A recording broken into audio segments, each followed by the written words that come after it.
வணக்கம். நான் சுதர்ஷன் மகேஷ். மழை வெள்ளங்கள் தொடர்ந்து வந்துட்டு இந்த மாதத்தினுடைய தொடக்கத்தில் சென்னையில் பெருவெள்ளம் ஏற்பட்டது. மிகுந்த பாதிப்புக்கு உள்ளானது சென்னை நகரம், சுற்றி இருக்கக்கூடிய மாவட்டங்கள்.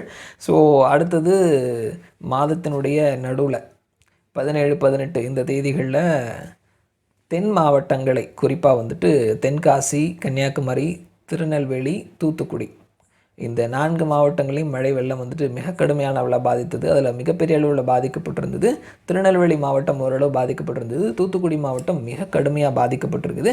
அந்த மாவட்டம் முழுவதுமாக இன்னும் வெள்ள பாதிப்புலேருந்து வெளியில் வரல அப்படின்னு தான் சொல்லணும். அந்தளவுக்கு மிக கடுமையாக தூத்துக்குடி நகரமாக இருந்தாலும் சரி, திருச்செந்தூர், ஸ்ரீவைகுண்டம், புன்னக்காயல், ஆத்தூர், ஏரல் இந்த மாதிரியான திருச்செந்தூரை ஒட்டி இருக்கக்கூடிய சின்ன சின்ன கிராமங்களாக இருந்தாலும் சரி மிக கடுமையாக பாதிக்கப்பட்டிருக்குது. இதில் என்ன அப்படின்னா, நம்ம டெக்னாலஜி வைஸ் பல விதத்தில் வளர்ந்துட்டோம் அப்படின்னு சொன்னாலும் இந்த வெள்ள பாதிப்பு ஏற்பட்ட நாளிலிருந்து தொடர்ந்து ஒரு 3-4 நாட்களுக்கு அந்த மக்களுக்கு எந்த விதமான தகவல் தொடர்பும் இல்லாமல், கரண்ட் கிடையாது, டெலிஃபோன் நெட்வொர்க் அப்படின்றது சுத்தமாக கிடையாது. ரோடு, அந்த கிராமங்களை சுற்றி இருக்கக்கூடிய எந்த பாதை, 2-3 பாதை இருக்குது அந்த கிராமத்தை அடையிறதுக்கு அப்படின்னா, எல்லா பாதைகளுமே வந்துட்டு துண்டிக்கப்பட்டிருந்தது. 3 நாட்களுக்கு எந்த விதமான உதவியும் இல்லாமல், எந்த விதமான தகவல் தொடர்பும் இல்லாமல் அந்த மக்கள் ஞாயிற்றுக்கிழமை, கிட்டத்தட்ட திங்கட்கிழமையிலேருந்து புதன்கிழமை வரைக்குமே வந்துட்டு அந்த மக்கள் அப்படி தான் இருந்தாங்க. அதற்கப்புறம் தான் வெளியுலகத்திற்கு அந்த மக்கள் பட்ட கஷ்டங்களை சொல்லக்கூடிய அளவுக்கு இவ்வளோ பெரிய டெக்னாலஜிஸ், இவ்வளோ பெரிய நியூஸ் சேனல்ஸ், இவ்வளோ பெரிய விஷயங்கள் எல்லாமே வளர்ந்ததுக்கு அப்புறமாவும் இந்த நிலைமை இப்படி தான் இருந்தது அப்படின்றத நம்ம பார்க்க முடியுது. ஸோ இன்னமும் வந்து அந்த மக்களுக்கு வந்துட்டு கொஞ்சம் கொஞ்சமாக மீண்டு வந்துட்டு இருக்கிறாங்க. முழுமையாக மீண்டு வரவில்லை அப்படின்றதையும் நம்ம பார்க்க முடியுது. தூத்துக்குடியில் கூட வந்துட்டு நாம் பேசிகிட்டு இருக்கக்கூடிய இந்த நேரத்துலேயும் முழுமையாக 100% பேருந்து போக்குவரத்து அப்படின்றது செயல்பட ஆரம்பிக்கலை. மற்ற மாவட்டங்களில் ஓரளவு செயல்பட ஆரம்பிச்சிருச்சு அப்படின்றத பார்க்க முடியுது. ஸோ இந்த நேரத்தில் அந்த மக்களுக்கான நிவாரண உதவிகள் அதையும் வந்துட்டு அரசாங்கம் அறிவிச்சிருக்கிறாங்க. எப்பயுமே இந்த மாதிரியான ஒரு பிரச்சனை வரும் பொழுது எல்லாரும் சேர்ந்து நின்று இந்த பிரச்சனையை சரி பண்ண பார்க்கணும். ஆனால் அரசியல்வாதிகள் எப்பொழுதும் அரசியல் பண்ணுவாங்க. இதுலேயும் பல அரசியல்களை நம்ம பார்க்க முடியுது. முதல்ல வந்துட்டு மாரி செல்வராஜ் அவர் வந்துட்டு களத்தில் இறங்கி உதயநிதி ஸ்டாலின் அமைச்சரோடு சேர்ந்து அவருக்கு, அந்த அமைச்சர்களுக்கும் சரி அதே மாதிரி அதிகாரிகளுக்கும் ஆர்டர் போடுற மாதிரி இருக்கிறாரு. இதெல்லாம் பண்ணுறது கரெக்டாக? அமைச்சர் உதயநிதி ஏன் மாரி செல்வராஜை கூட்டிகிட்டு போனார் அப்படின்ற மாதிரியான கேள்விகள் எல்லாமே எழுப்பியிருந்தாங்க. ஸோ அவர் வந்துட்டு எங்கள் ஊர் இருக்குதுங்க, அதனால் நான் கூட்டிகிட்டு போனேங்க அப்படின்ற மாதிரி சொன்னார். ஸோ மாரி செல்வராஜ் போகலாமா கூடாதா அப்படின்னு கேட்டேன்னா தாராளமாக போகலாம். அவர் உதயநிதி ஸ்டாலினை கூப்பிடலாமா கூடாதான்னு கேட்டேன்னா, அவர் ஒரு அவர் ஒரு இயக்குனர் அப்படின்றதெல்லாம் தாண்டி ஒரு ஜனநாயக நாட்டில் இருக்கக்கூடிய ஒரு குடிமகனாக, எங்கள் கிராமம் இப்படி பிரச்சனையில் இருக்குது, நீங்கள் வாங்கன்னு சொல்லி கூப்பிட்றதுக்கு எல்லா குடிமகனுக்கும் உரிமை இருக்குது. ஸோ அந்த ஒரு ஆங்கிளில் அவர் அமைச்சரை கூப்பிடலாம். அவங்களுக்கு அந்த ஊர் மக்களுக்கான உதவிகளை வாங்கி கொடுக்கறதுல தவறே கிடையாது.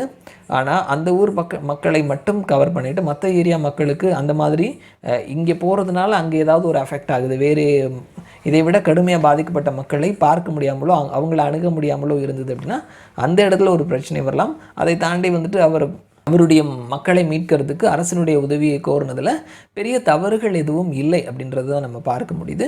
இன்னொரு பக்கத்தில் உதயநிதி ஸ்டாலினுக்கு எக்ஸ்பீரியன்ஸ் இல்லை அப்படின்ற மாதிரியான விமர்சனங்களையும் நம்ம பார்க்க முடியுது. அது ஓரளவு அக்செப்டபிள் தான். ஸோ அதற்கு பதில் அவரோட சேர்ந்து எக்ஸ்பீரியன்ஸான நிறைய அமைச்சர்களும் இருந்தாங்க, அதையும் நம்ம கவனிக்கணும். ஸோ நம்ம வந்துட்டு எக்ஸ்பீரியன்ஸே இல்லை அப்படின்றதுனால களத்தில் இறங்காமலே இருக்கக்கூடாதுன்னு நம்ம சொல்ல முடியாது. அவர் கூட நிறைய எக்ஸ்பீரியன்ஸான பல மூத்த அமைச்சர்கள்லாம் கூடவே இருந்தாங்க, அதையும் நம்ம கவனிக்கத்தான் செய்யணும். ஸோ இந்த மாதிரி இந்த அரசாங்கம் பல இடங்களில் வந்துட்டு குறைபாடுகள் இருக்குது. மொத்தமாக வந்துட்டு எல்லாமே அப்படின்ற அளவுக்கு கிடையாது. மக்கள் பல இடங்களில் கோபமாக இருக்கிறாங்க, பல இடங்களில் வந்துட்டு மக்களுக்கு கஷ்டத்தில் இருக்கிறாங்க. அந்த கஷ்டத்தை கோபமாக பல இடங்களில் வெளிப்படுத்துறது நம்ம பார்த்தோம். மேலப்பாளையத்தில் கூட வந்துட்டு ஃபினான்ஸ் மினிஸ்டர் தங்கம் தென்னரசு போகும்பொழுது உள்ளே வந்து பார்த்துட்டு போங்கன்னு சொன்னது, அவர் கார்லேயே போனது, இந்த மாதிரியான விஷுவல்ஸ்லாம் நம்ம கூட பார்த்துட்டு இருந்தோம். இந்த நேரத்தில் அந்த ஃபண்ட் அலாட் பண்ணுறதுல வந்துட்டு உதயநிதி ஸ்டாலின் அவங்க அப்பா வீட்டு காசையாக கேட்குறோம், எங்கள் காசு தானே கேட்குறோம் அப்படின்ற மாதிரி சில நாட்களுக்கு முன்னாடி அவர் வந்து சொல்லியிருந்தார். ஸோ அதற்கு மத்திய நிதியமைச்சர் நிர்மலா சீதாராமன் வந்து ப்ரெஸ் மீட்டில் பதிலடி கொடுத்துருந்தாங்க. இந்த அப்பா வீட்டு காசு, ஆத்தா வீட்டு காசு, இந்த மாதிரியான ஒரு ஸ்லாங்கில் பேசுகிறதுலாம் நல்லது கிடையாது. ஒரு டீசெண்டான முறையில் ஒரு அமைச்சர், ஜனநாயக முறைப்படி மக்களால் தேர்ந்தெடுக்கப்பட்டிருக்கக்கூடிய ஒரு பிரதிநிதி இந்த மாதிரியான ஒரு லாங்குவேஜில் பேசுகிறது நல்லது கிடையாதுன்றதை சொல்லியிருக்கிறாங்க. அவங்க சொல்லி சில மணி நேரங்கள்லேயே உதயநிதி ஸ்டாலின் அவருடைய எக்ஸ் வலைத்தளத்தில் இந்த மாதிரி, நான் ஃபினான்ஸ் மினிஸ்டரினுடைய அப்பாவோட காசையோ அம்மாவோட காசையோ கேட்கல, என்னுடைய மக்கள் கொடுத்த காசை தான் நான் கேட்டேன் அப்படின்ற மாதிரி சொல்லிவிட்டு இதை ஒரு விவாத பொருளாக மாற்றி இந்த ஒரு பிரச்சனையை மத்திய அரசு வெர்சஸ் மாநில அரசுன்ற மாதிரி டைவர்ட் பண்ணுற மாதிரி தெரியுது. ஸோ பிரச்சனைகளை சரி பண்ண வேண்டிய பொறுப்பு 2 பேருக்குமே இருக்குது. பிரச்சனையை சரி பண்ண வேண்டிய வேலையும் இன்னும் இருக்குது. வேலை முழுவதுமாக முடியலை, மக்கள் முழுவதுமாக மீண்டு வரலை. ஸோ பிரச்சனைகள் இருக்குது. ஸோ அதை சரி பண்ணுறதுல அந்த வேலையை செஞ்சாங்கன்னா சிறப்பாக இருக்கும். அதை விட்டுட்டு குறை சொல்கிறது, இன்னொரு பக்கத்தில் வந்துட்டு வானிலை அறிக்கை எங்களுக்கு சரியான தகவல்களை கொடுக்கலை அப்படின்ற மாதிரியும் சொல்கிறாங்க. ஸோ நான் பார்த்த வரைக்குமே 2-3 நாட்களுக்கு முன்னாடியே மிக கடுமையான மழை இருக்குது அப்படின்றத நான் பார்த்தேன். நான் தினமும் அதை பார்க்குறேன் அப்படின்றதுனால 2-3 நாட்களுக்கு முன்னாடியே வந்துட்டு மிக கடுமையான மழை இருக்குது அப்படின்றத நான் கவனித்தேன். ஸோ வானிலை அறிக்கை வந்துட்டு இந்த டைமில் இவ்வளோ மழை பெய்யும்ன்றது சொல்லலை அப்படின்றாங்க. ஸோ இங்கே வந்துட்டு பெரிய அளவில் வந்துட்டு உயிரிழப்புகள் ஏற்பட்டிருக்குது. மிக கடுமையான அளவில் உயிரிழப்புகள் வந்துட்டு ஆயிரக்கணக்கில் அந்த மாதிரி நம்ம சந்திக்கலை. பொருளாதார ரீதியிலான இழப்பு ஏற்பட்டிருக்குது. ஸோ இந்த அலர்ட் அவங்க முன்னாடியே கொடுத்துருந்தாலும் கொடுக்கலை அப்படின்னாலுமே இந்த இழப்புகளை நம்மளால் தடுக்கவே முடியாது. அந்த பொருளாதார ரீதியிலான இழப்புகளையும் சரி, பாலங்கள் கட்டுமானங்கள் இடிந்தது, இதெல்லாம் நம்ம இதை வந்துட்டு எவ்வளோ நாளைக்கு முன்னாடி கொடுத்துருந்தாலும் அதை நம்மளால் தடுக்கவே முடியாது.